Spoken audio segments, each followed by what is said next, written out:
Maggie's knees hit the frozen mud as the train just vanished. She was 80 miles from her future, with 17 cents in a Bible. A prayer died on her lips as small fingers tugged her sleeve. A little girl with golden curls and sad eyes stood there silent. She held up a note written in crayon. "Please help Papa."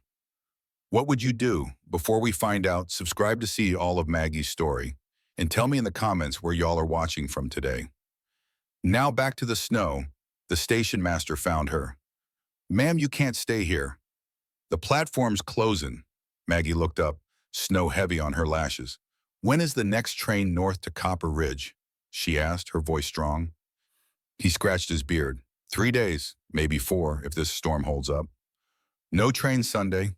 Monday, if we're lucky. You got a place to stay?" She felt the 17 cents in her pocket. "I will be all right," she said. His eyes went to the little girl, still holding on to Maggie's sleeve. "Lily, honey, your daddy is waiting." But the little girl wouldn't let go. She just kept staring. "She don't talk," the man said in a low voice. "Not a word in 4 years. After her mama, there was a fire." Maggie's heart ached. She glanced at the note. "Where is her father?" "Tom Callahan. Owns the biggest ranch in this whole valley." He pointed.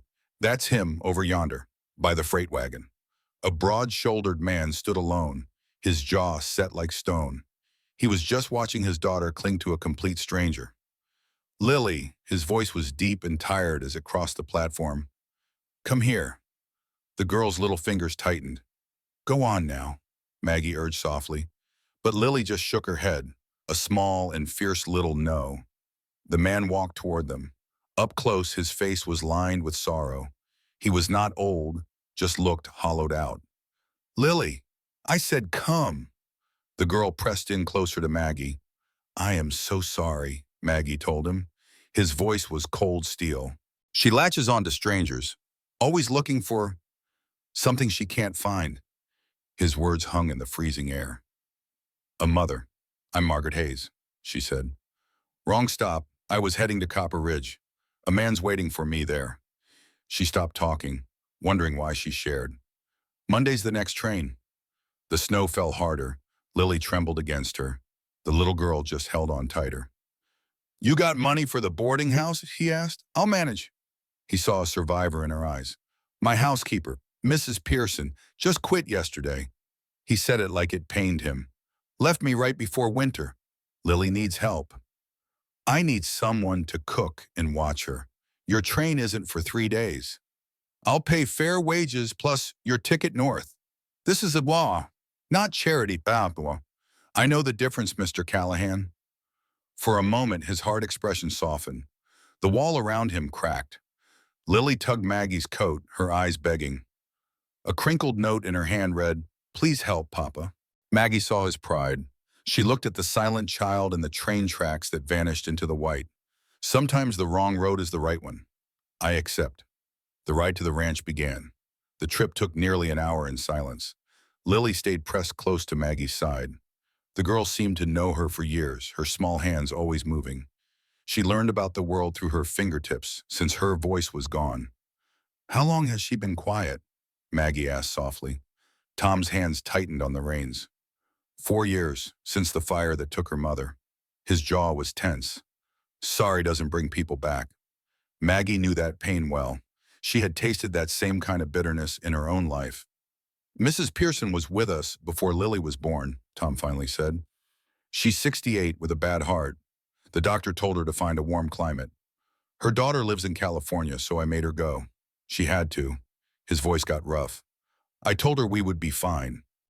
But they weren't. The ranch appeared through the snow, a big house made of timber and stone. Cattle were huddled in the barns. "It is beautiful," Maggie breathed. "It was my father's and his before him. The Callahans have worked this land, and one day you will pass it to Lily," she said. A look of pain crossed his face, a mix of pride and worry. "If I can hold on to it." The front door opened. An older black man stepped out. His face was weathered like old, tough leather. "About time, boss. This here is Margaret Hayes. She is helping with Lily until Monday." The old man, Ezra, looked her over with a keen, knowing eye.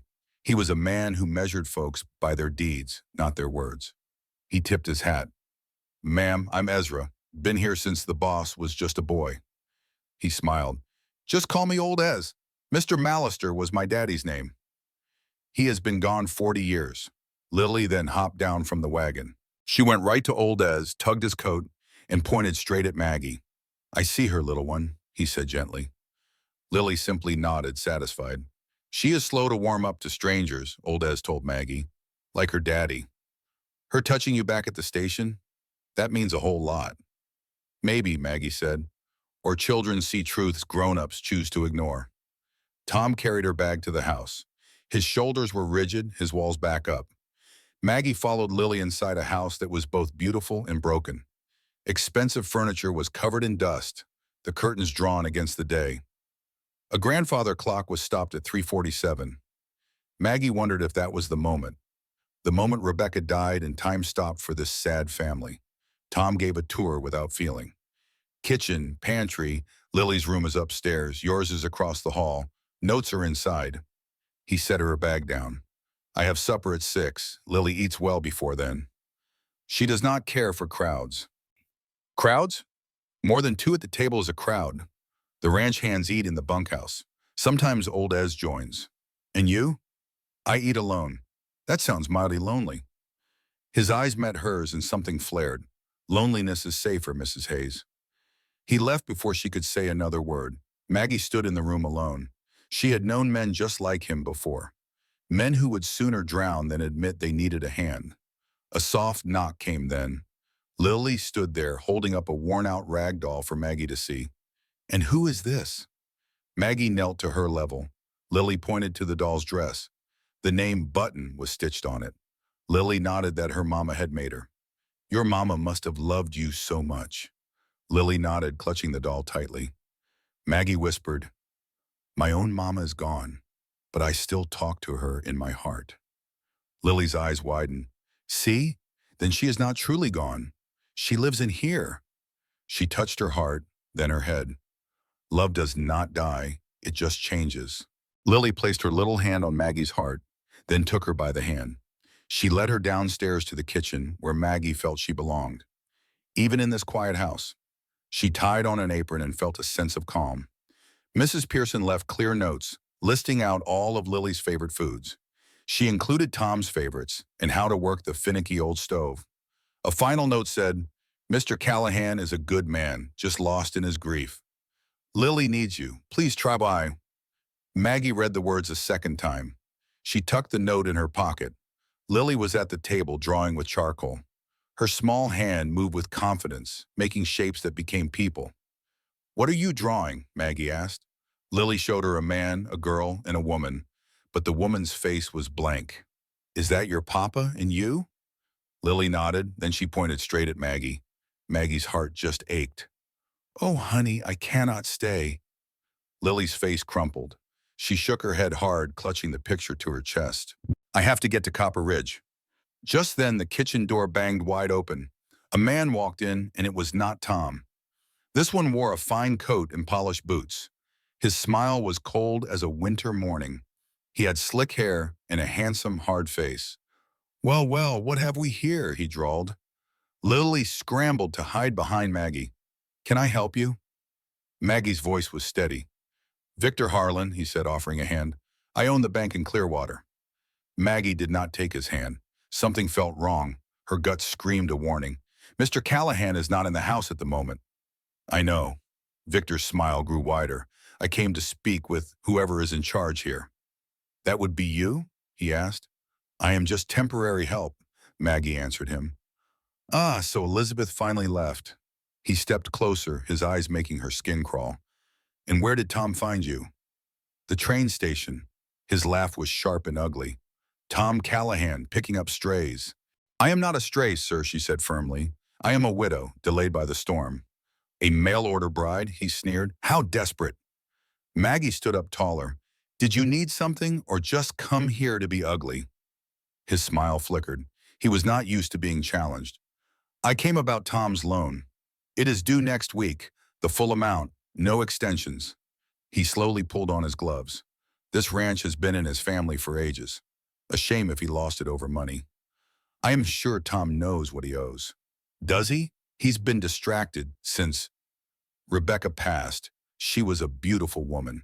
Victor's eyes held an ugly glint. She could have had anyone, but chose Tom. The door opened. Tom stood there, dusted with snow. His face was like stone. Victor smirked. Just needing your help. Tom said, get out of my house. Victor put his hands up. Just a friendly visit, reminding you about next week. I have not forgotten. $1,200, Tom, every penny.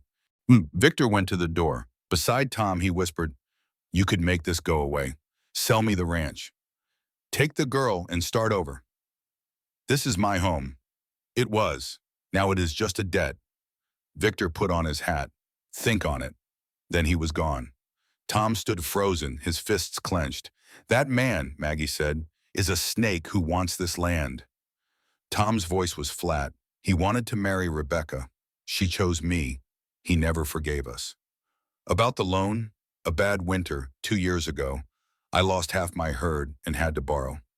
He stared at the snow. I will make the payment. He just likes to remind me.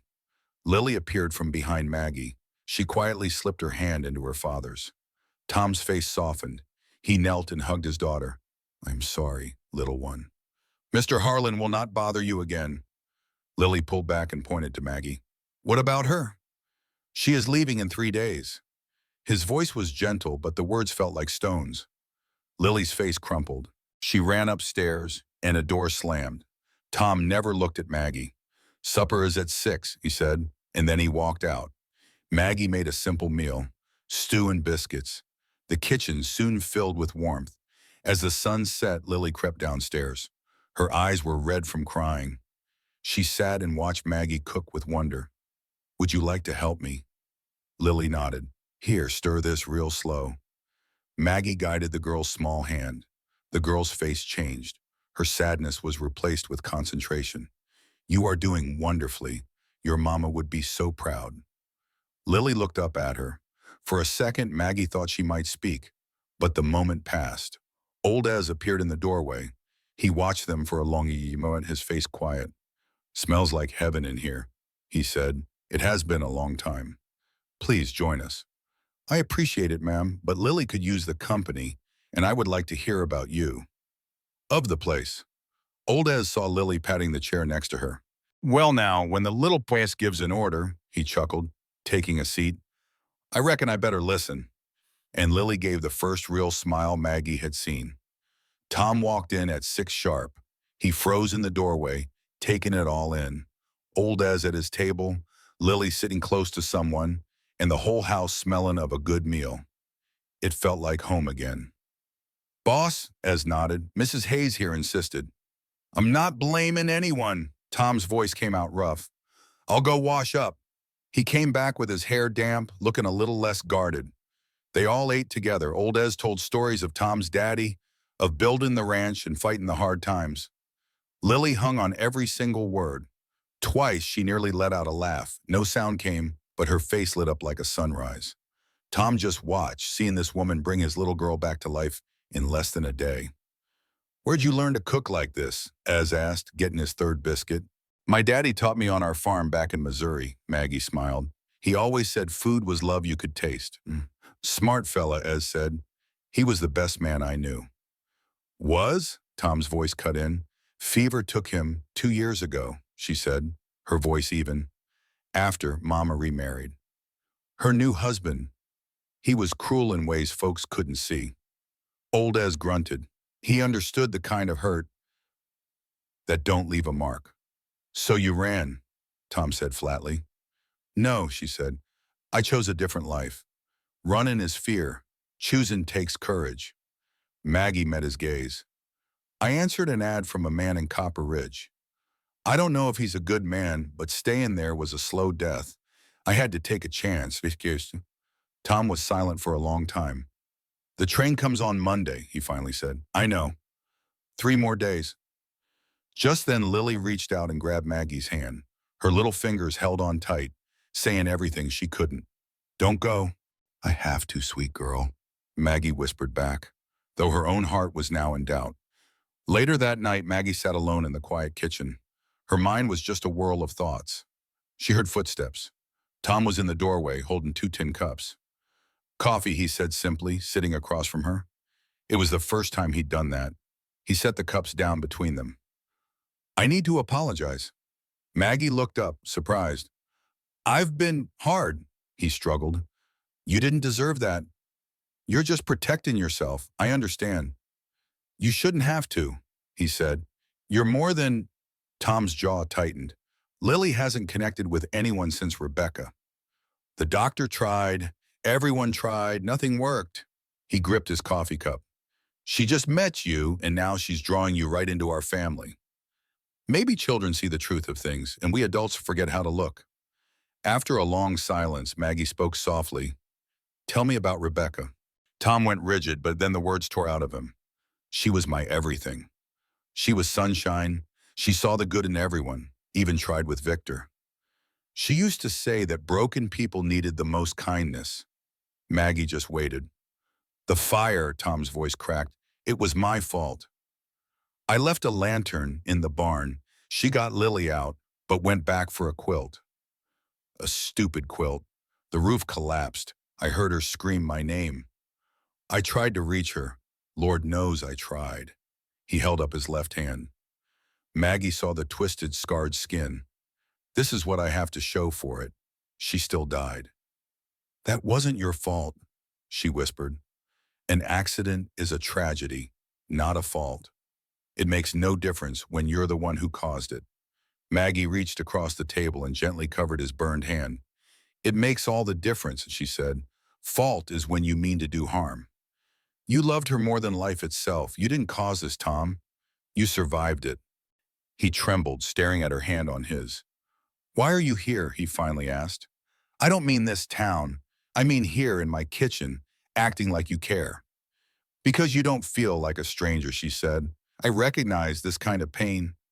I've stood in the ashes of my own life, wondering if I could ever rebuild. And because your daughter gave me a note, it said 3 words. Please help, Papa. For a moment, Tom's whole world just fell apart right in front of her. Then he pulled his hand back. Monday, he said, his voice thick. The train is on Monday. He left without another word. Maggie sat alone, her heart aching for him. 3 days. In 3 days, she was supposed to leave this broken man and his little girl. She had a train to catch to Copper Ridge and a stranger to marry. It was a promise. But as she passed Lily's room, she saw the girl sleeping, finally looking peaceful. On the nightstand was the drawing of 3 figures holding hands. And the woman was her. The drawing now had her face, Maggie's face. Oh Lord, she came west for survival. Instead, she found dangerous hope. Morning came. The smell of coffee woke her up. She forgot the train, this room. Then the memory crashed back. She dressed and found Ez at the stove making some flapjacks. You're cooking? She asked him. He grinned. Tom is out. Rode out before dawn, and this little one here was hungry. Lily saw Maggie and her entire face just lit right up. She ran and hugged Maggie tight. Good morning. Maggie stroked her hair. Did you sleep well? Lee nodded. She was standing outside your door, Ez said. Just waiting. Maggie's chest tightened. For how long?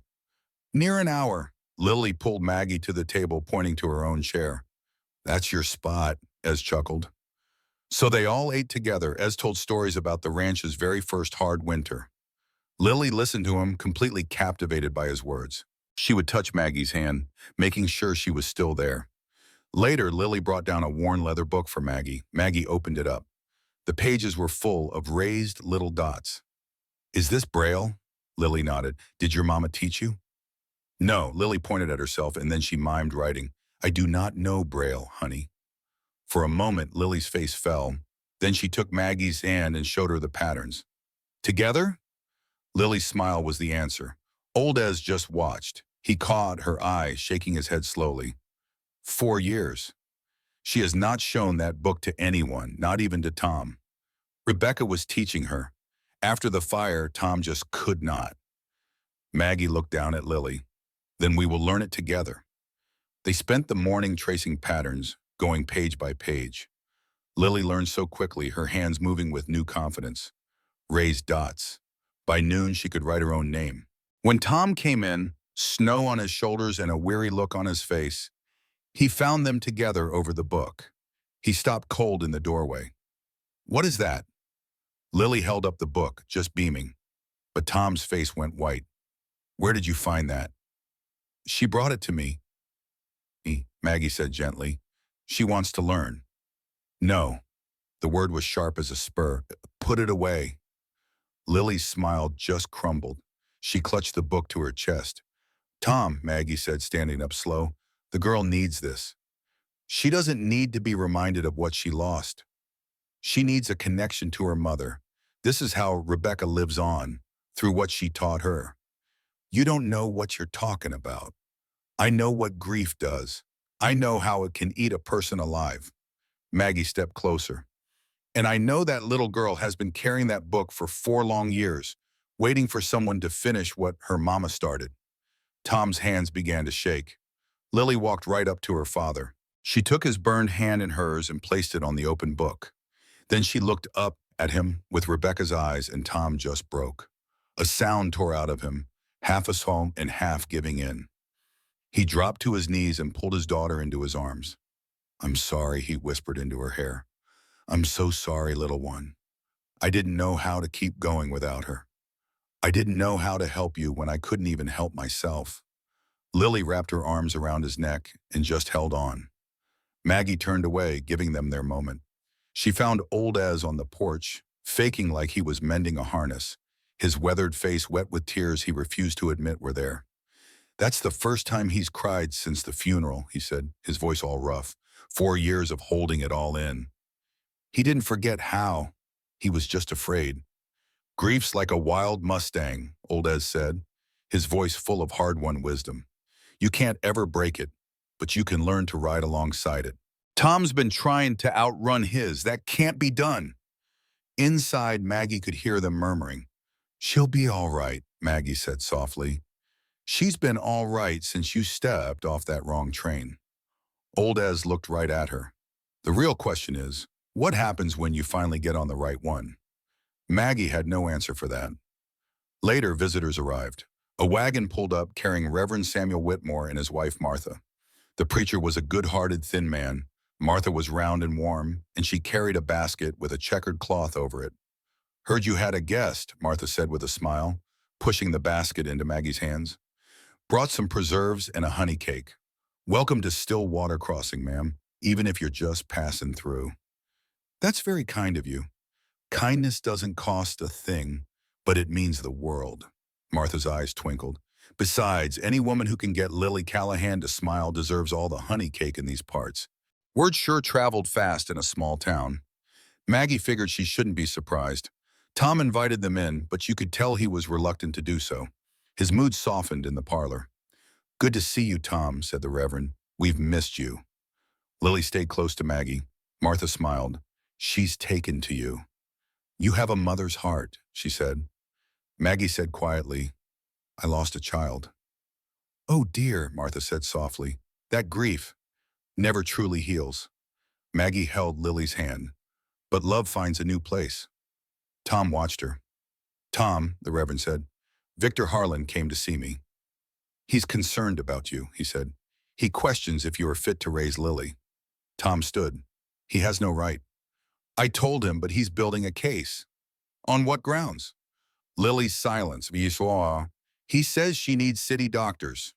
Lily tensed. "He won't take her," Tom said. "Victor plays a long game for this land." Martha stood. "We should let you talk." At the door, she warned Maggie. "Don't trust Victor. He once courted Rebecca." "Watch that child." And then they left. Tom watched them go, rigid with fury. He won't stop.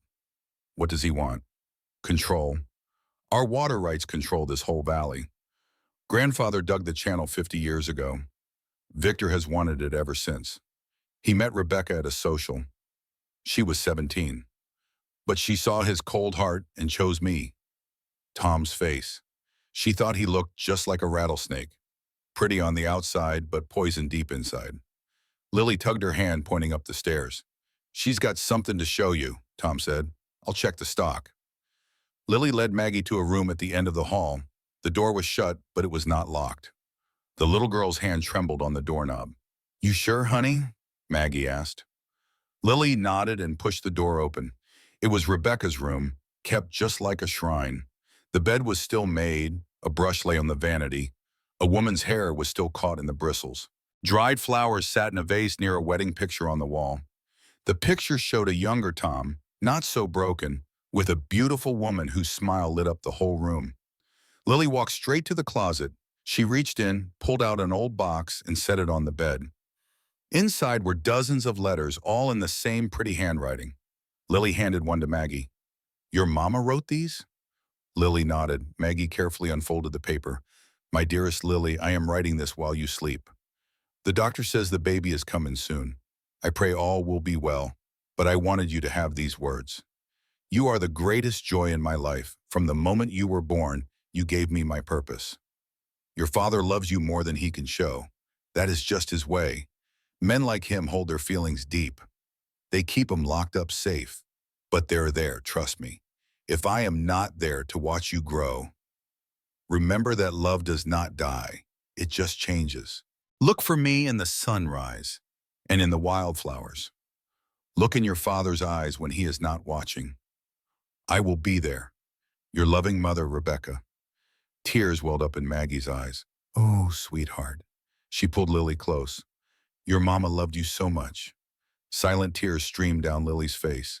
She pointed to the letters, then to Maggie, and made a reading motion. You want me to read them all to you? Lily nodded hard, so they sat on the bed together. Maggie read letter after letter. Some gave advice on handling tough folks or how to choose a good husband.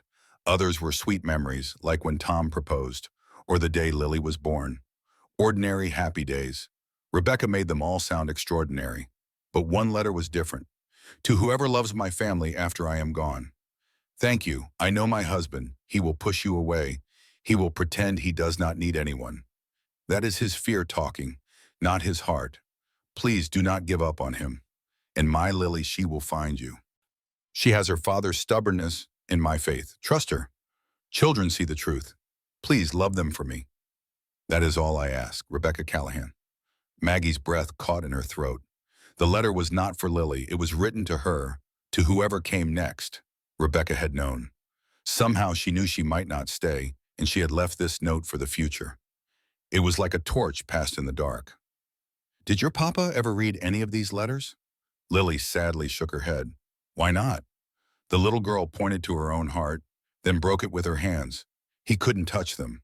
It hurt too much. But Maggie now held Rebecca's blessing. Tom found her on the porch at sunset as the mountains turned pink. Lily showed you the letters, Maggie said. You knew. I knew they were there. I never read them. He stood near her. Mrs. Pearson told me Rebecca wrote them. Some for Lily and some for whoever came after. She wrote one for me, for whoever loved y'all next. She gave you her permission, Tom. She wanted you happy. Happiness is for other folks. That is just fear talking. Maybe fear is right. Maybe some fellows do not get a second chance. Maggie finally turned to him. And what about Lily? Does she watch her daddy choose grieving over living? That is not fair. Life is not fair, but we choose what to do with the hand we are dealt. She faced him squarely. I lost my daddy, my child, and my home to a cruel man. I almost let it destroy me. What changed? I realized surviving is not living, and I would rather fail at living than succeed at surviving. Tom's jaw was tight. He was trying to rebuild his walls. You are leaving Monday to marry a stranger. A shopkeeper in Copper Ridge. The words tasted like ash. I made a promise. Promises can be broken. They can, but what kind of person would that make me? A human one. Tom stepped closer. She could see the pain in his eyes, the hunger he was trying to hide. It means you are the kind of person who knows when she is on the wrong road. So what road should I take? Tom raised a trembling hand, his fingers hovering near her face. I cannot ask you to stay. His voice broke. I have got nothing to offer. A haunted house, a pile of debt, a daughter who does not speak. a heart that is more scar than anything else. Someone like me? Maggie caught his hand. I am a penniless widow who got on the wrong train. I have got 17 cents and a heart as scarred as yours. Maggie, I am not asking you for a thing. She held his gaze. I am just telling you the truth. Whatever happens on Monday, you should know meeting you was not a mistake. Meeting Lily was not a mistake. If this is the wrong road, it is the best one I have ever been on. His resolve shattered. He pulled her in close, his arms wrapping tight around her. He buried his face in her hair, and she felt the shaking from 4 years of grief. I do not know how to do this, he whispered. Neither do I. I am terrified. Me too. They stood in the dying light, two broken people holding each other up, unsure what came next. Inside, Lily watched from the window, her hand pressed against the glass. Her lips formed a silent word, the first in 4 long years. Her trying was enough. Sunday morning, Maggie awoke to a dress laid out for her. It was blue cotton, simple and pretty, with flowers on the collar. A note sat on top. The childlike handwriting said it was from her mama's things. Lily wanted her to have it. It was Rebecca's dress. Maggie held it to her face and wept. Tom knocked later. In the blue dress, he just froze. You look, he trailed off. Lily gave it to me. I hope it is all right. More than all right, he said, his voice thick. Rebecca always said that dress was waiting for the right person. She never wore it. She said she was saving it for whoever needed it most. They rode to church with Lily between them, clutching her doll, Button. The girl was so excited, more alive than Maggie had ever seen her. The small white church shined in the morning sun as folks gathered outside. When Tom's wagon arrived, a hush fell over the crowd. Maggie felt all their eyes on her. It had been 4 years since Tom had come. Now he was with a stranger in his late wife's dress. Reverend Whitmore broke the silence, his hand outstretched. Tom, Mrs. Hayes, welcome. They walked inside, Lily holding both their hands, her head held high. The service was about faith and hope. The hymns were familiar and comforting. Reverend Whitmore spoke of spring after a long winter. Maggie felt peace settle in her soul. Afterward, Martha Whitmore introduced her around.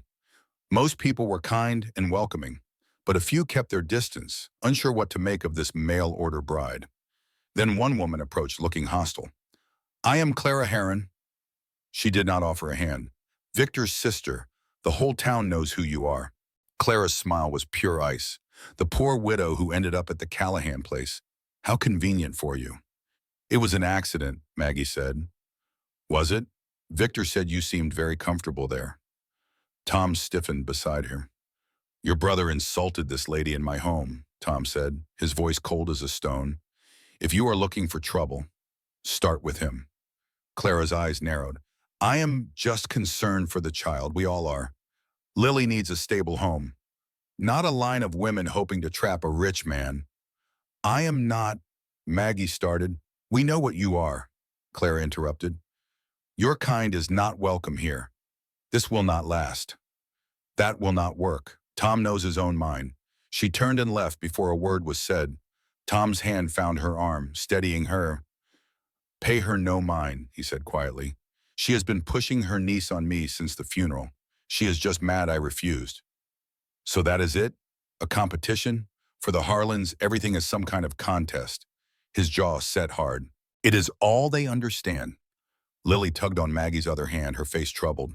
She had heard it all. Maggie knelt to look her in the eye. Sweetheart, do not you worry about mean people. They are only mean because they are unhappy. Happy folks do not need to hurt anyone. Lily thought about that. Then she wrapped her arms around Maggie's neck and held on. Over the girl's shoulder, Maggie saw Victor Harlan watching. He stood across the churchyard, his expression cold and hard. He had seen it all. The hug, the touch, everything. He was taking notes. Monday morning felt like a judgment day. Maggie woke up before the sun, listening to the quiet house. Outside, she heard the horses moving. The cattle were lowing softly. These were the sounds of a life she stumbled into and now had to leave. Her bag sat packed by the door. Her train was at noon. She put on her old traveling dress. It was the same worn, practical dress she'd arrived in. Rebecca's blue dress was left hanging in the closet. It would not be right to take it. Down in the kitchen, it was cold and empty with no fire going. She built the fire herself and started making biscuits. It was easier than thinking. The kitchen door opened. Lily stood there in her nightgown, her little feet bare on the cold floor. Her face was swollen from crying. "Oh, honey." Maggie rushed to lift her up. "You will freeze, Rio." "Where are your slippers?" Lily just pointed at Maggie's pack bag by the door. "You want to know if I am really leaving?" The little girl nodded, tears spilling. "My train is at noon. I have to go." "Lily, I made a promise to a man in Copper Ridge." Lily put her small hand over Maggie's mouth. Then she pointed to her own heart. "Your words promised him, but your heart promised us." Maggie started crying too. "I know, baby. But sometimes grown-ups make promises before they truly know where they belong, and breaking them hurts." Lily shook her head fiercely. She pointed at Maggie, then herself, then up the stairs toward Tom's room. "Leaving hurts more." The door opened again. Tom stood there, already dressed for the trip. His face was a perfect blank mask. "I will drive you to the station," he said, "whenever you are ready." He would not look at her. He could not even look at his own daughter in her arms. "We will leave at 11. He left before she could answer. Lily buried her face in Maggie's neck, and she sobbed. The biscuits burned. Maggie just stared at the black lumps, completely lost in thought. She did not remember putting them in the oven. Lily sat at the table, drawing angry lines with charcoal. 3. Lily drew again, but this time the woman was just walking away. The girl pushed the paper to her. Not looking up, she ran upstairs. Maggie picked it up with shaking hands. It was her and Tom. They were holding hands. The other figure, Maggie, was a small shape disappearing down a road. Underneath, one word was written, "Wying." That single word cut deeper than any accusation. Old as appeared. "Heard you're leaving today." Maggie couldn't speak, so she just nodded. "A shame." He went to the stove to save breakfast. "That little girl has waited 4 years for someone to come back. It's going to be hard watching another woman leave." "I'm not her mother." "No, but you could be," Ease said. "Sometimes things happen by accident. Wrong train, wrong station. But maybe it is God's plan. His way of fixing what we'd mess up. I made a promise to a stranger just to survive. Ain't nothing wrong with changing your mind when things change. But what about my word? My honor?" Old Ez put his spatula down. "Let me tell you about honor, Mrs. Hayes. I was a slave for 30 years. For 30 years, I was told honor meant obeying. It meant keeping promises I never even made." His voice was quiet but fierce. "Real honor is not about keeping your word to strangers. It is about staying true to what is right. And that little girl upstairs, she is what is right. So is that man who is too scared of losing again to ask you to stay. He has not asked. Would you stay if he did?" The question struck her hard. "I do not know," she whispered. "Well, you best figure it out before noon." At 10 o'clock, a wagon pulled up. Maggie looked out, and her stomach just dropped. It was Victor Harlan. He stepped down, brushing snow off his fancy coat. But he was not alone. A thin man followed. He looked nervous in his spectacles and hat, which seemed all wrong for Montana. Tom came out of the barn. His whole body tensed when he saw Victor. His shoulders went square, his hands turned to fists. Maggie went outside. "I don't know what business you have here, Harlan." "I am just the escort, Tom. This gentleman came a long way for his bride." Victor's smile was like sweet poison. "Mr. Cornelius Webb." The thin man from Copper Ridge stepped forward. "Mrs. Hayes?" His voice was shaky and unsure. Maggie's blood ran cold. "Mr. Webb, I was coming for you today, on the noon train." He clutched his hat. "When you did not arrive, I grew worried. Mr. Harlan was kind enough to help. He sent word that you were delayed. He offered to bring me here himself." Of course he did. Victor had planned this. He found her husband-to-be and delivered him like a weapon. "I'm sorry for the confusion." Maggie kept her voice steady. "The storm made my train stop at the wrong place. Mr. Callahan was kind enough to offer me work here." "Work?" Webb's eyes darted from her to Tom. Then he looked at the house. "I see." Tom's voice was low and dangerous. "It is not what you are thinking." "I'm not doing a thing, sir, just watching." Webb turned his attention back to Maggie. "All the same, I've come to get you. My wagon's ready. We can head out now. She ain't going anywhere with you." They all turned. Lily was on the porch in her nightgown, clutching it closed. Her face was pale, but her eyes were strong. "Lily, honey, go on inside." Tom's voice went soft for her. She just shook her head. "The little one looks mighty upset." Victor's voice was pure poison. "Maybe this is messier than you let on, Tom." "You shut your mouth, Harlan. I'm just saying that a strange woman is in your house, awfully close with your girl. I said shut it." "Now, gentlemen," Cornelius Webb held up his hands. "Me and Mrs. Hayes have an agreement. She was to marry me. I paid her way. I paid for her room and board. She is bound to me by law. I am not property." Her words cut like a knife. "I didn't belong to anyone. I just answered an ad. I said I'd think about marriage, but I never signed a thing." Webb's face went white. "That is not what I was told. You believed what you wanted to believe." Maggie stepped closer. "I am sorry, Mr. Webb. You seem like a good man, but I can't marry you." Victor's grin spread wide. "Ain't that touching? The mail-order bride picks the rich widower instead. I reckon the whole town's gonna love this story. There is nothing improper happening here." Tom stood between them. "She has been a help with my daughter, and that is all." "Is that so?" "Because Clara told me she saw her wearing Rebecca's dress to church." "Rebecca's dress, Tom? The one she was saving?" Victor lowered his voice, but the cold words carried on the wind. "What would Rebecca think? Another woman in her clothes in her home, taking her place with her child?"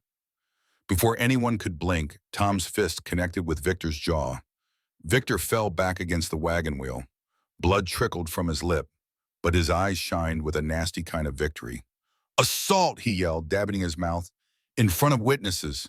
Mr. Webb, I trust you saw that." Webb gave a nervous nod. "And the child, distressed, seeing all this violence?" Victor fixed his coat. "I believe Judge Morrison will be mighty interested in this. A man who can't control his temper, raising a poor, scared child all alone. You set this up." Maggie's voice was shaking with rage. "You brought Mr. Webb here to cause a scene, to get witnesses. I brought a man to fetch his intended bride. What happened after that was all Tom's doing." Victor climbed onto his wagon seat. "I'll file my complaint today. The judge will decide if Lily is safe in this house or if she'd be better off with proper guardians. You cannot take my daughter. I am not taking anyone. The law will decide that."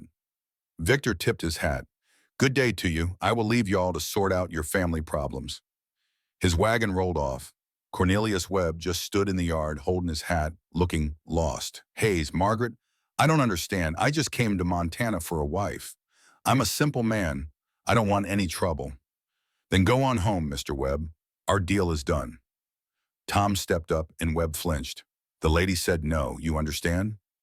"Yes. Yes, I do." Webb backed away to his wagon. "I'll go. Sorry for the trouble." He climbed up, snapping the reins. The wagon just disappeared down the road. Tom stood there, motionless, watching it leave. "What have I done, Washboyne?" His voice was hollow. "I just handed Victor exactly what he wanted. You were defending me." "No, I was losing my control. There is a difference." He faced her, his eyes wild with fear. "He's going to take Lily. He was just waiting for me to make a mistake. And I just... Papa." They both froze. Lily stood on the porch. Her mouth was moving, but no sound came out. She was forming the word, "Papa." Tom dropped to his knees. He fell right there in the snow. "Lily, baby." She ran to him, throwing her arms right around his neck. Her mouth was pressed to his ear. Tom went completely still. "What did she say?" Maggie whispered. Tom looked up, tears streaming down his face. "She said, don't let her go." They went inside, Tom carrying Lily. Lily clung to him like she was never letting go. Maggie followed right behind, her heart hammering away. Lily had spoken. After 4 long years of silence, she finally spoke. Just 3 words. "Don't let her go." In the kitchen, Tom held Lily on his lap. Her eyes were fixed on Maggie. She watched every move. "Do it again, sweetheart." Tom's voice trembled. "Say it for me." Lily's mouth opened. Her throat worked hard, but nothing came out. She burst into tears, frustrated, hiding her face in his chest. It is okay, baby. It's okay. You did so good. Old Ez was suddenly standing in the doorway. His weathered face was wet. I heard it, he said. Lord have mercy, I heard that child's voice. Tom laughed through his tears. 4 years of silence, and she spoke. Because of her. Old Ez pointed at Maggie. That little girl spoke because she couldn't stand losing her. You understand what that means, Tom? Do you see who you're about to let walk out that door? Tom's arms tightened around his daughter. Victor is going to file a complaint. He will tell the judge, I am unfit for her. Lily spoke for the first time in 4 years. You reckon a judge won't see how important that is? A judge sees what he is paid to see, not Judge Morrison. Old Ez's voice got hard. I have known that man 30 years. He's a fair man, but he will need evidence, Mom. Proof that Lily is doing well. Evidence that she has stability, family. The word hung in the air. I should go, Maggie choked out, her throat tight. Me being here is just making things worse. Victor is already implying things. He's implying lies, Tom said. He looked right at her. You have been nothing but good to my daughter. That will not matter, you know it. A widow living in a widower's house. Then don't be a widow living in my house. Silence. Maggie. Maggie stared. Tom set Lily down, then took her hands. I was about to let you go. I was going to put you on that train and pretend it didn't kill me, 'cause I was afraid. I've been afraid for 4 years. Afraid to love again. Afraid to lose again. Afraid that feeling anything would destroy what little I have left. But I can't lose her. I can't lose my little girl because I was too scared to fight. And you? His hands held hers tighter. You are what's right. I knew it the moment you knelt down, when my daughter touched your sleeve. I knew it, and I have been running from it ever since. Just marry me. The words settled between them, not because of Victor, not because of the judge, only because I can't stand to watch you leave. His burned hand cupped her face. I know this is awful fast. I know we barely know each other. But sometimes God puts folks exactly where they need to be, even if it looks like a mistake. You got on the wrong train, Maggie, but you found the right place. Lily had crept up close. She tugged on Maggie's skirt. A tiny whisper came out, but it was real. Please. Maggie dropped to her knees and hugged the little girl. Yes. The word burst out of her. Yes, I'll marry you. Lily's arms wrapped around her neck, and a small sound escaped her. Not a laugh, not a cry. It was something that had been locked away for 4 years. Tom knelt, gathering them both in his arms. I'm sorry. It took me so long, he whispered. I'm sorry I almost let you get away. You didn't. That's all that matters. Old Ez cleared his throat. Hate to break this up, but if y'all are serious about this, we need to move. Victor is going to the judge today. We have to get to Reverend Whitmore before he does. Tom pulled back, his eyes set. Can you marry us today? Ez nodded. I reckon under the circumstances, he'll find a way. They rode to town within the hour. Lily refused to stay behind, holding Maggie's hand the entire way. She kept touching her own throat. She seemed surprised the sounds were still there. The church was empty when they arrived.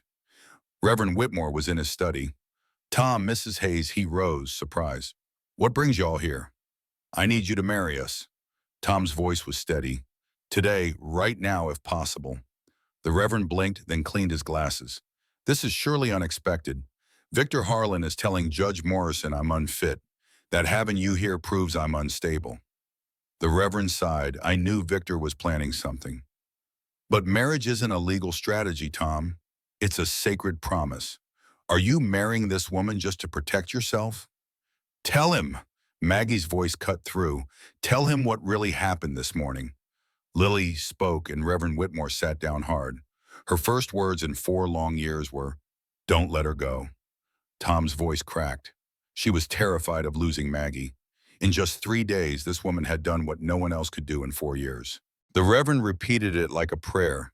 That child spoke. Tom said, she's trying to say more, Reverend. It's because of Maggie. Reverend Whitmore looked hard at Maggie. Do you love him? He asked, plain as day. Maggie thought of everything that brought her to this place. The wrong train, the blizzard, Lily's small hand, the drawing, and all those letters from Rebecca. She remembered the sunrise on the porch when Tom held her like she was precious. I never expected to, she said softly. I came west just to survive, but instead I found a home, a child who needs me, and a man worth fighting for. The Reverend said, that is not quite an answer. Yes, her voice was strong and sure. I love him. I love Lily. I love it, this beautiful, broken family I stumbled into. Reverend Whitmore then turned to little Lily. And you, little one? Do you want Mrs. Hayes to be your mama? Lily nodded so hard, her curls bounced. Can you try and say it for me? He asked gently. Her little face scrunched up with effort. Yes. The word was halting, but it was there. It was unmistakable. Reverend Whitmore smiled. Well then, I reckon we have a wedding to perform. They married in the quiet church with only Ez and Martha Whitmore as witnesses. Maggie wore Rebecca's blue dress. Lily had insisted, running to the house to fetch it herself. She held it with such fierce hope. No one could tell her no. Tom wore his Sunday best, his hair still damp from a hasty wash. His hands trembled when he took Maggie's. Their vows were simple and shaky, spoken from the heart.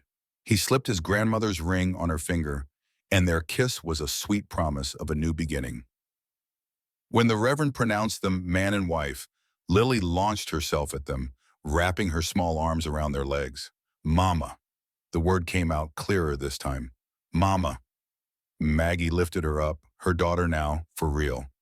I'm here, darling, she whispered. I'm not going anywhere. Martha cried happy tears, and even old Ez wiped his eyes. But their joy was cut short. The church doors burst open. Victor Harlan stormed in with two men Maggie had never seen before. His face was purple with rage.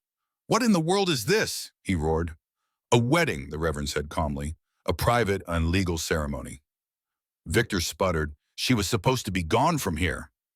He stopped, took a breath, and straightened his coat. This changes nothing. My complaint is already filed. On what grounds? Tom asked, stepping between Victor and his new family. That a strange woman was in my house? She is my wife now. That my daughter is being upset, Victor shot back. She spoke today, Harlan, first time in 4 years. Victor's eyes darted to Lily. How convenient for you. Tom stood his ground. It is the truth. Ask anyone here. Go on, ask Judge Morrison to decide. Tom's voice was like ice. You bring your lies and your so-called witnesses. I will bring my daughter. Let the judge see for himself who is being harmed. Victor's composure finally cracked. Fear flickered in his eyes, the look of a man whose plans were falling apart. This is not over. Callahan. No, it is not. Tom stepped closer. You have circled my family like a vulture for 15 years. Just waiting for us to fall. I am done hiding, Victor. You want this ranch? Then come and take it, but you will have to go through me. Careful, Tom. Threats can be used against you. That is not a threat. It is a promise, but... Tom's hands balled into fists. Get out of this church. Get off my property and stay away from my wife and my daughter. Or I will forget I am a Christian man. Victor looked at all of them, knowing he had lost. He saw the Reverend and knew this round was over. Enjoy it while you can, he said. The judge will hear this on Wednesday. I will see you then. He turned and walked out the door. Maggie finally let out her breath. It is not over, she whispered. No, Tom pulled her in tight. But we are not alone anymore. We will face this together, Bam. Lily snuggled between them, her little hand taking Maggie's hand. Together. 2 syllables, clear as a bell. Martha started crying with joy. That night in her true home, Maggie watched the snow fall, Tom's arms wrapped around her from behind. Having second thoughts? No, she leaned into him. Just taking it all in. This morning I was leaving. Now I am a wife and a mother. I am terrified. She turned to him, but in a good way, the kind of fear that means something matters. He kissed her forehead. Rebecca would have loved you. You think so? I know so. She left those letters for a reason. She knew I would need you. His voice got rough. I believe she sent you, Maggie. Just then a sound came from upstairs. Lily talking in her sleep. She is finding her voice, Maggie whispered. It is because of all of us. Because she finally feels safe. Tom led her to the stairs. We should check on her.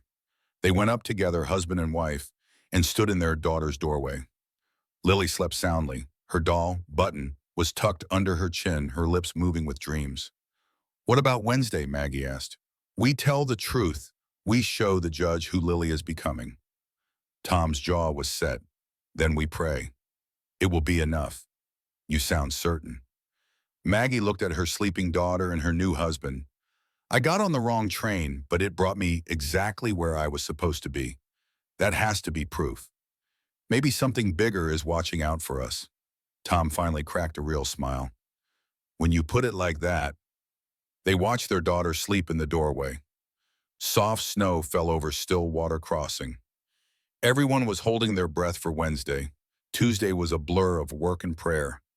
Dr. Harriet Chen showed up mid-morning. She was a small lady, but her sharp eyes and steady hands earned her respect. I need to examine Lily, she said plainly. We need medical proof for the judge. Will he even listen to you? Tom's voice was tight. No offense, Doc. Because I am a Chinese woman, she said simply. Judge Morrison has had me testify 3 times before. He listens to facts, not feelings. It is why Victor Heron could never buy him. Well, that was something anyway. Lily sat perfectly still over the whole examination. With the button in her lap, she watched the doctor, who asked softly, Say something, Lily. Lily looked right at Maggie. Ma, she whispered. The doctor's eyes went wide. How long has she been talking? Just since yesterday, Maggie managed to say. It is from the trauma, Dr. Chen jotted in her book. She is finally recovering. For her to speak again means she is healing. Something in this house has changed.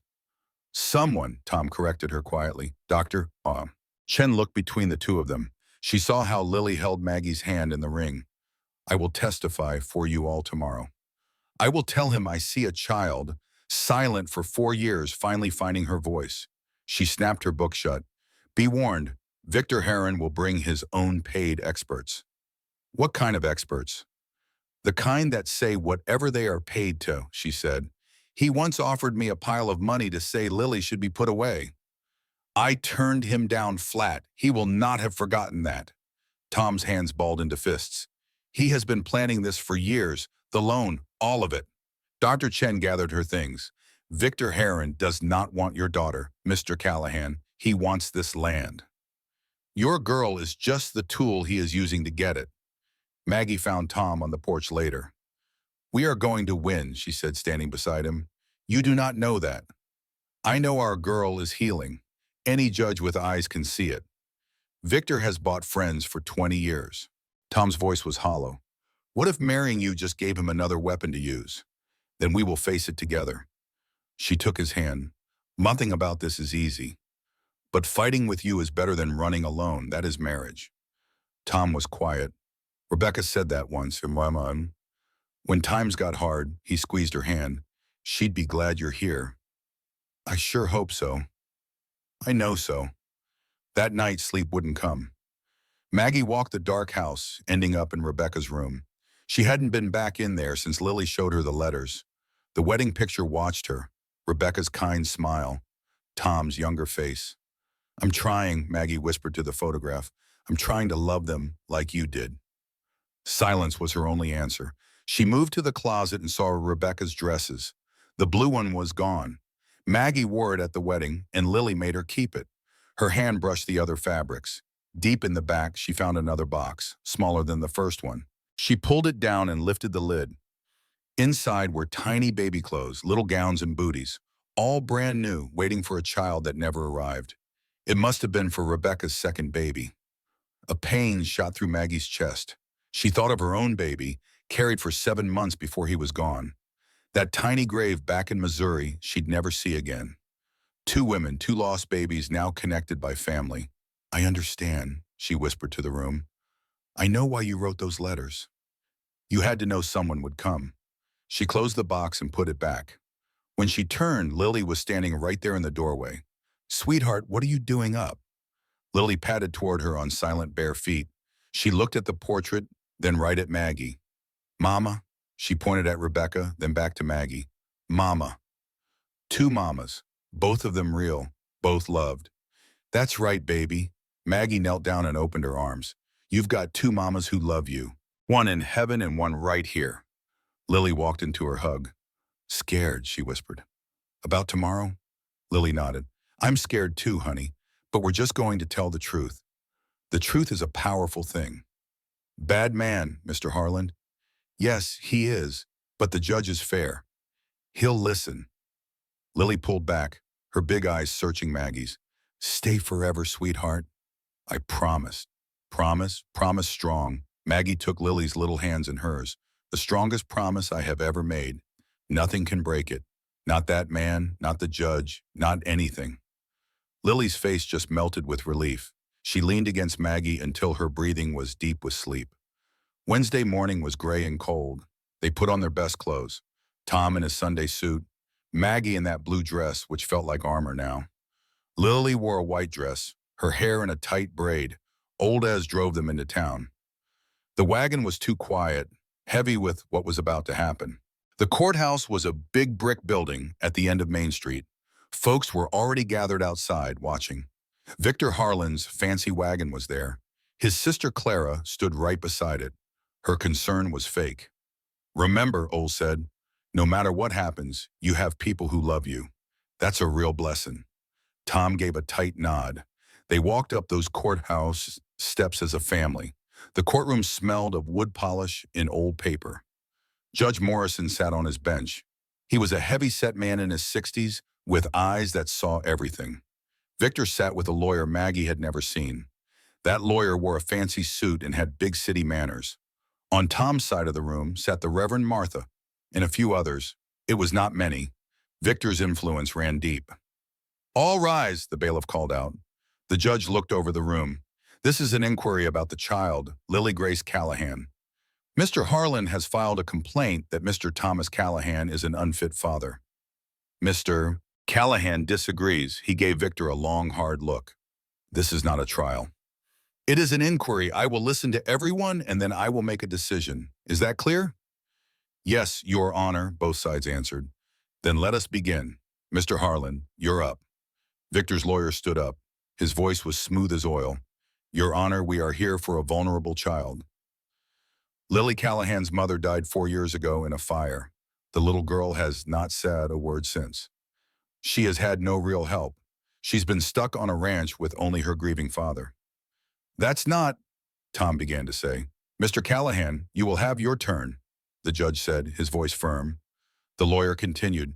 A strange woman recently showed up at the Callahan ranch. She has no home, no family, and no reputation. She moved right into the house. Within a week, she had married Mr. Callahan. This hasty decision is troubling. It makes us question his judgment and his ability to care for his own daughter. He gestured to Victor. Mr. Harlan saw the chaos there. He saw Mr. Callahan get violent. He was struck, without cause, right in front of the child. He saw a stranger wearing the dead wife's clothes. He saw a little girl who was clearly in distress. Judge Morrison looked at Victor. Mr. Harlan, describe what happened. Victor stood, adjusting his suit cuffs. I went to the ranch on Monday to check on young Lily. I have known that family for 20 years, Your Honor. Rebecca was a dear friend before she married Tom. His voice dripped with fake sympathy. When I arrived, the whole house was in turmoil. A strange woman was there, wearing Rebecca's dress, the blue one she saved for special days. Lily was very upset, clinging to the stranger like a frightened little animal. And the violence. When I told him I was worried, Tom just attacked me. He struck me without any warning. Victor touched a faint bruise on his jaw. I feared for my safety. I had to leave immediately. Did anyone else witness this? Yes, Mr. Cornelius Webb of Copper Ridge. He was supposed to be her husband. The judge made a note. Mr. Callahan, your turn. Tom stood up. His shoulders were tense. Your Honor, Victor Harlan wants my land. He's wanted it for 15 years. He proposed to my late wife. She refused. He's never forgiven us. That's a serious claim. It is the truth. He holds my ranch's note, waiting for me to fail. so he can take what he could not buy. Yes, I struck him Monday right after he insulted my wife in front of my daughter, then threatened to use the courts to steal my child. And this new wife? Tom looked at Maggie. Margaret Hayes. She is Margaret Callahan now. She came to Stillwater Crossing by mistake, left stranded by her train. I offered her a job watching Lily. You married her after just 3 days? Yes, sir. Why? Tom was quiet. Because my daughter spoke. The room started whispering. Explain. Lily has not spoken in 4 years, not since her mother died. No doctor could help. I could not help either. She was locked away inside her own mind. His voice broke. Then Maggie came and things started to change. Lily began to trust her. When she thought Maggie was leaving, she spoke. Her first words in 4 years. What did she say? Don't let her go. The judge leaned back. A remarkable claim. It is the truth. Ask Dr. Chen. She saw Lily yesterday. Dr. Chen? The doctor stood. I have been treating Lily since right after the fire, Your Honor. Her condition is selective mutism. It is a trauma response that stops a child from speaking. Though they are able to, for them to get better, they must feel safe and connected to someone they trust. And you believe Mrs. Callahan did that? I do not believe it, Your Honor. I observed it. When I examined Lily yesterday, she spoke. Her first real words in 4 years. Dr. Chen's voice was firm. Whatever Mrs. Callahan did, in 3 days accomplished what years of treatment could not. Victor muttered, bought testimony. Excuse me? The judge's voice cut sharp. Nothing, sir. Mr. Harlan, speak up or stay quiet. Victor's lawyer stood. Sir, Dr. Chen is a friend of the family. She is likely biased. Are you suggesting I am lying? Dr. Chen's tone was ice cold. I am saying your feelings may have influenced your judgment. Then call your own expert. Let them examine the child. There was silence. The lawyer shifted. We did not bring an expert. We did not anticipate. You did not anticipate the child speaking. The judge's face showed nothing. Interesting. He turned to Lily, sitting between Tom and Maggie. She clutched a button. Young lady, would you come up here? Lily looked at Maggie, scared. It's okay, honey. The judge just wants a little chat, sweet pea. I'll be right here. Lily slid from the bench and walked slowly toward the judge. All eyes were on her. The judge's face softened as she got closer. He leaned down and said kindly, Howdy, Lily. I'm Judge Morrison. Lily twisted a button on her dress. A tiny voice whispered, Hello. Victor's face went pale. The judge smiled. Very good, Lily. Do you know why we are here? She nodded, then pointed a small finger at Victor. Bad man, she said, wants to take me. How does that make you feel? The judge asked. Scared, she whispered, tears in her eyes. Don't want to go. Lily turned, pointing straight at Tom and Maggie. Home, with Papa and Momma. You mean your new Momma? The judge asked. Yes, she said a little stronger. She makes me feel safe. She helps the words come out. The judge looked at her for a long moment. Thank you, Lily. You're a brave little girl. You can go back now. Lily ran straight into Maggie's arms. She buried her face in Maggie's shoulder. Don't let him take me, she whispered. Never, baby. Never. The judge fixed his eyes on Victor. Mr. Harlan, you said this child was in distress. You claim she was being harmed. Victor shot back. She was very upset when I saw her. She just said more in 2 minutes than in the past 4 years. She made it clear who she's attached to. Her father and her new mother. The judge's voice grew hard. That doesn't sound like harm to me. It sounds like a child who is finally healing. Victor argued, but this quick marriage is highly unusual. I'll give you that, the judge said, turning to Tom. Mr. Callahan, do you love this woman? Yes, sir, I do. Did you marry her to stop this investigation? Tom paused. That was part of it, Your Honor, but not the main part. He took a breath. The main part was my little girl spoke for the first time in 4 years. She begged me not to let Maggie leave. That's when I knew Maggie wasn't just some stranger. She was meant to be there. I reckon God put her on that train for a reason. You believe that? The judge asked. I've never believed anything more. The judge went quiet, then looked at Victor. Mr. Harlan, I've known you a long time. I've watched you build your empire, buying up land and running folks out of business. And for 15 years, I've seen you circle the Callahans like a buzzard. First Rebecca, then their debt. And now this. Victor blustered. I am only concerned for the child. The judge cut him off. You're concerned about water rights. The water rights on the Callahan land. You've always wanted that property. Victor's calm finally broke. This is outrageous. I came here because I was concerned. The judge leaned forward. You came here because you saw a chance, a grieving father and a hurt child you could use. The judge's voice rose. Did you really think I wouldn't see right through your scheme? Use a child for leverage on a land deal, the judge asked. You wanted her removed. To an institution? Or with you? I saw your guardianship filing. Did you think I wouldn't check? A precaution, the judge scoffed.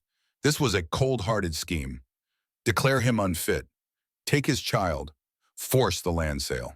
I've never seen anything like it. The judge stood. This hearing is over. Mr. Callahan is a fit father. This child is healing. The complaint is dismissed. He glared at Victor. Harass this family again, and I will charge you. Are we clear? Victor, full of rage, spat. Perfectly. He stormed out of the courtroom. On the steps, Maggie sighed. It's over. Not yet, Tom said, holding her tight. He was shamed in front of everyone, as chuckled. That's gonna sting. Reverend Whitmore took Tom's hand. The Lord works in mysterious ways. He put you folks right where you needed to be. Home, Lily whispered, tugging Maggie's dress. Yes, sweetheart. We're going home. The crowd parted for them, their faces finally friendly. Victor's grip on the town was broken. Then a voice called out, Mr. Callahan! A young clerk from the bank hurried over. Your loan is due next week. Harlan planned to call it all in. He was counting on winning here today to force the sale. But after what happened, the other bankers are spooked. They don't want to be involved in his schemes anymore. They're talking about an extension. Tom asked, Why are you telling me this? My grandmother was a mail-order bride, the young man said.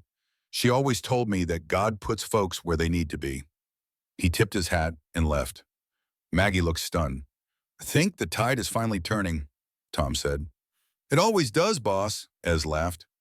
The ride home felt so much lighter. Lily chattered away, breaking 4 long years of silence, but getting stronger each time. Mama, tell a story. What kind, darling? How you came. Wrong train. Maggie smiled. Once upon a time, a woman thought she knew her way. She bought a ticket, packed her bag, and left her old life. But God had other plans. He put her on the wrong train at the wrong station. She was stranded in a blizzard with only 17 cents. Then a little girl touched her sleeve. A girl with golden curls and the biggest brown eyes. And that was when the woman's real life began. Lily beamed. Good story. It is the best story because it's true. Tom took Maggie's hand. It's not finished yet, he said. No, it's just getting started. They crested the hill and the ranch spread out below them. The house, barns, and land. It was Tom's family home for 3 generations. Home, Papa. Yes, little one. Love you, Mama. Lily thought for a moment. Love home. Tom's eyes shined. We love you too, baby. More than anything. Words hard, Lily frowned, but getting easier. Take your time. We have forever. Forever. That word was a blessing. Whatever came next, Victor's schemes, the loan, they would face it all together. That was a promise they made, a promise worth keeping. The weeks after the hearing brought a peace Maggie had almost forgotten. Not a life without struggle, there was still the loan. Victor Harlan was still out there and ranch work was hard in the winter, but underneath it all, a real foundation was built, something solid. Lily's voice grew stronger daily. She still struggled with long sentences. She would get quiet when she felt too much, but the words kept coming, each one a miracle. Mama, look, Maggie turned. Lily held a drawing just like the others, but this one had 3 smiling faces. Above them, in careful letters, she wrote, Our family. It's beautiful, sweetheart. For Papa's study, he'll love it. And he did. He hung it over his desk. Maggie often found him staring at it. He had a look on his face that made her heart swell. She drew us happy, he said. We are happy. I know, he said. I just forgot what it felt like. It's possible, Tom. It's real. He pulled her close. Because we chose each other. December grew colder and brought the promise of Christmas. Maggie transformed the house with wreaths and candles. The smell of gingerbread was everywhere. Old Ez helped Tom cut a tree. They dragged it home on a sled, laughing all the way. They fussed over the tree while Lily danced. It's the biggest one I could find. Tom hoisted her up to the top. Reckon it'll fit? We'll cut the ceiling, he laughed. Maggie cherished his laugh. They hung his grandmother's old ornaments on the tree. Lily's paper chains joined a star Old had carved 30 years back. Tom held a small porcelain angel. This was Rebecca's, he said quietly. Maggie touched his arm. We don't have to. He just looked at the angel, then at Lily. She would want us to. He gave it to Lily. Your first mama loved this angel. Lily held it gently. Mom in heaven has wings, she whispered. I reckon so. She's always watching. Lily found the perfect spot on the tree. Right here so she can see we're doing all right, she said. Tom teared up.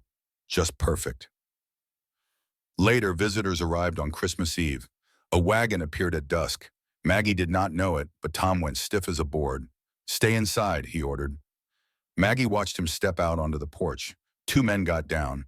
One was the young clerk from the bank hearing. The other man looked important, wearing a mighty expensive coat. Mr. Harrison, Tom said, didn't expect you.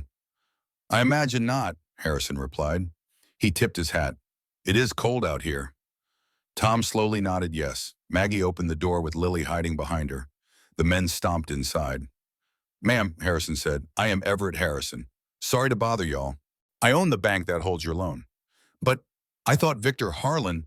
Victor just manages that branch. He does not own it. Harrison's face grew stern. He has been getting away with too much. Tom offered them chairs. They sat down. I have heard some troubling things, Harrison began, about Victor's management. He is not following our rules. What kind? Cheating folks and holding personal grudges. He looked right at Tom. Your loan is a good example.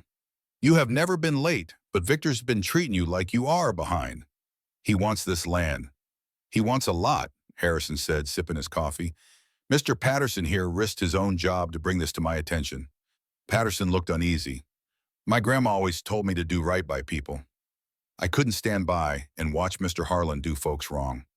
After that hearing, I audited all of Victor's business. What I found, well, let's just say he won't be managing any bank for much longer. Tom leaned in. So what's this mean for my loan? It means I'm here to offer you new terms, fair terms, a longer repayment, less interest, and no more surprise demands. Harrison pulled a paper from his coat. My lawyers drew this up, if you find it agreeable. Tom took the document, his hand shaking.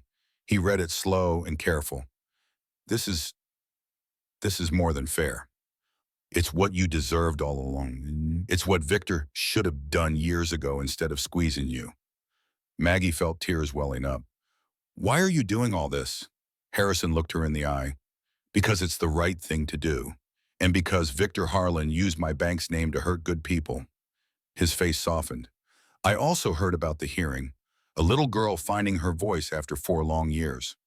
A family sticking together, that reminds a fellow what truly matters. He stood up. Sign the papers when you're ready and send them to the Helena office. He put on his gloves. Merry Christmas, Mr. and Mrs. Callahan. And to you too, young lady. Lily looked right up at him. Merry Christmas. She paused, then said, thank you. Harrison blinked, a little surprised. You are quite welcome. After he left, Tom just sat there staring at the papers. It's over. The loan, the pressure, Victor's hold on them. It's finally over, Tom. 15 years. He looked up, tears just streaming down his face now. 15 years of fighting and worrying about him. Maggie came over and wrapped her arms around him. Now we're free. He pulled her onto his lap. Because you got on that wrong train. Because Lily found you. God puts people where they need to be. Maggie held his face. even when it seems like a mistake. Lily climbed up beside them, squeezing into the hug. Family, she said. We're a family. Yes, baby girl, we are. Tom held them both close. Christmas morning came with fresh snow and a whole lot of joy. Lily woke before the sun, bouncing into their room with pure excitement. Presents! Presents! Y'all wake up! Tom groaned for show. What time even is it? Time for presents! Maggie laughed and pulled her into the bed. Just 5 more minutes. No minutes. Christmas. They gave in, of course. Wrapped in robes, they shuffled on downstairs. Old Easy was already there, stoking the fire. About time, this little one's been checking that tree since midnight. I have not. Have so. I heard you creepin'. Lily giggled, a sound that still made Maggie's heart sing. The gifts were simple but full of heart. A new dress for Lily that Maggie had sewn herself. A fine leather journal for Tom. And for Maggie, a beautiful locket that had belonged to Tom's mother. It was a locket with a tiny picture of Lily inside. So she's always close, Tom said. She is, Maggie smiled, touching it. It is beautiful. Lily then tugged on her father's sleeve. My turn to give a present, she announced, pulling out a small package. For Momma. I made it myself, she beamed. Maggie unwrapped the brown paper. Inside was a roughly carved wooden heart with words burned onto the surface. It read, My heart is home. Maggie's voice broke. Oh, sweetheart, it is perfect. Old Ez helped with the tool, but I did the words. They are the most beautiful words. Old Ez cleared his throat. If you all are done, there is ham to be cooked. And biscuits, Lily agreed. Well, then dinner, then pie. They spent the whole day together, cooking, eating, and telling stories. Reverend Whitmore and Martha came over for dinner, and Dr. Chen brought a gift. Some ranch hands even joined for dessert, filling the house with warmth and noise. Later, Tom found Maggie on the porch, watching the stars come out. He wrapped his arms around her. It has been a lot. It has been everything. A month ago, I had just 17 cents and no hope. Now I have a home, a family, a daughter who calls me Momma, and a husband I love. Tom's breath hitched. You love me? I love you, Thomas Callahan. I love your stubborn silence, your wounded heart, and how you look at our daughter. I love that you were brave enough to try again and to let me in. Tom kissed her then, full of feeling. I love you too. His voice was rough. I was not sure I had it in me anymore. But you brought me back to life. We brought each other back. Inside, they could see Lily with old Ez by the fire. She listened to his story, her face peaceful. She was no longer locked in silence. She is going to be okay, Maggie said. She already is, Tom replied. They stood together in the cold, watching their daughter through the window. Spring came to Montana slowly. The snow melted and calves were born in the pastures. Lily turned 7 in April. They threw her a real party, the first she'd had. It was her first since Rebecca died. Children from town came with laughter and games. Make a wish, sweetheart. Maggie held her as she blew out the candles. I already have everything, Lily grinned. Then just wish for more, Maggie smiled. She squeezed her eyes shut and blew. All 7 candles went out. What did you wish for? It's a secret. Or it won't come true. Tom smiled, ruffling her hair. Smart girl. Later that night, with Lily fast asleep, Maggie found Tom at the window, just looking out over their land. Thinking of her? He knew who she meant. Sometimes, he turned. Less now. Is that wrong? No, it's called healing. I don't want to forget. You never will, Maggie said, coming close. Love just makes more room. Rebecca would have really liked you. I mean it, she added. She would have picked you herself. In a way, she did. Maggie thought of the dress and the letters. She left a path for me to follow. Tom was quiet a moment. I went to her grave. I know, Maggie said softly. I told her all about us, about Lily's voice coming back. And I told her I was happy. Maggie asked, what did she say? Tom gave a real peaceful smile. She said, finally, you stubborn fool. Maggie laughed. That sounds just right. And thank you for not giving up. I'd never give up, Tom said. Not on us. He pulled her in close. I don't deserve you.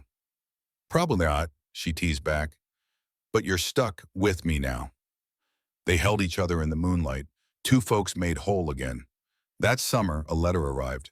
Maggie saw it in the mail, postmarked from Copper Ridge. It read, "Dear Mrs. Callahan, I hope you are well. I heard news that brought me great joy. Your marriage and your daughter's recovery. I admit when you first refused me, back in Stillwater Crossing, I was confused. I traveled a long way for a bride, but I found a woman whose heart was taken. Time has given me some perspective. I can see you were right where you were meant to be. I myself have since married a kind widow from Denver named Ruth. She has two fine sons who needed a father. She found me through that same advertisement. We are happy. Life turned out better than planned. I am writing to thank you for following your heart. You taught me a valuable lesson. Sometimes the best plans are the ones that fall apart. God bless you, Cornelius Webb." Maggie showed Tom the letter that evening. He found his happiness too, she said.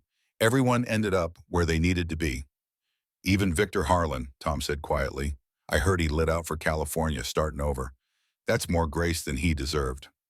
Probably, Tom said, but that's grace. Lily appeared in the doorway. Who's that from? An old friend. Maggie folded the letter. Someone I almost married.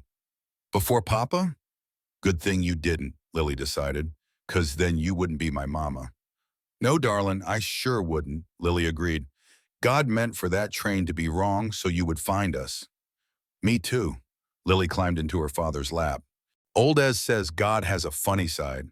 Tom hugged her. Old Ez is a smart man, but do not tell him I said that. I would not dare. December marked 1 year. 1 year since the wrong train arrived. 1 year since Lily's touch. A year since 3 broken souls found their way home. They had a quiet party, a special meal, her favorite cake, and a warm fire. Snow fell outside. Speech, Lily said. Papa, a speech, Tom replied. I do not give speeches. Mama, make him. Maggie laughed. You heard the boss. Tom sighed with a warm smile. Fine then. He raised his cider. A year ago, I was a ghost just walking around. I had buried my heart with my wife, believing my own life was over. Then a train stopped here by mistake. A woman got off with 17 cents. In a prayer, my daughter touched her and we all began to believe again. I did not deserve a second chance, but God surely gave one to me anyway. He sent you through the snow, running from your past. He looked at Maggie. Oh, you saved us. You saved my daughter's voice in my own heart. But listen, I am not finished. He smiled through his tears. I love you, Margaret Callahan. I love our sweet daughter. I love this life we built from the ashes. I will prove it every single day. Lilu raised her glass. To Mama and the wrong train, Maggie added, to Papa, for asking her to stay. To us, Tom said, for choosing each other. They all drank to that. Lily declared, best family ever. Maggie agreed. Can we have cake? Yes, sweetheart. Later, with Lily asleep, Tom, Mom, and Maggie stood watching the snow from their window. Tom asked quietly, do you ever wonder what if? What if you had been on the right train? Maggie leaned on him. I would be in Copper Ridge, married.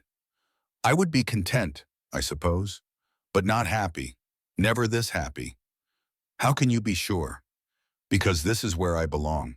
I feel it deep in my soul. She faced him then. Every wrong turn I ever took in my life just led me straight here to you. Tom held her tight. For 4 years, I was so angry at God for taking Rebecca. Furious that the world kept turning. But now I finally understand why I survived. Not why she passed. I will never get that. But I know why I had to keep on living. His arms wrapped around her. I lived because you were coming. Because our Lily needed you. Wanted to tell. And what story is that? Tom smiled. It's about wrong trains and right choices. About 2 folks who had given up on love, but found it anyway because some things are just too stubborn. That's our story. Maggie leaned against his chest. Tell me it ends happy. He nodded, the happiest. A family getting stronger, and a daughter who finds more words each day, a husband who loves his wife more than he ever knew he could. And that wife, she whispered, she loves him right back, more than he ever dreamed of. They stood together at the window, two hearts as one, watching the snow cover the valley in white. Outside, the world felt cold, full of wrong trains taking folks where they never meant to go. But inside the Callahan house, there was warmth and love. There was a family built on choice and faith. And in the end, that was the only story that mattered. Some roads sure feel wrong when you are walking them. Some stops feel like big mistakes. Some trains take you so far off course, you reckon you will never find your way back. But every now and then, with a little grace and a lot of love, the wrong road becomes the only right one. The Callahan Ranch stood strong against the winter, its windows glowing like a promise. Inside, a family slept. A father who learned to love again, a mother who found her home at last, and a daughter whose voice, once gone, now filled the house. Tomorrow would bring its own challenges and joys, but tonight they rested. Tonight they were exactly where they belonged, and outside the snow just kept falling, soft and steady, covering the old tracks with fresh white, making the world new again. That is just what love does.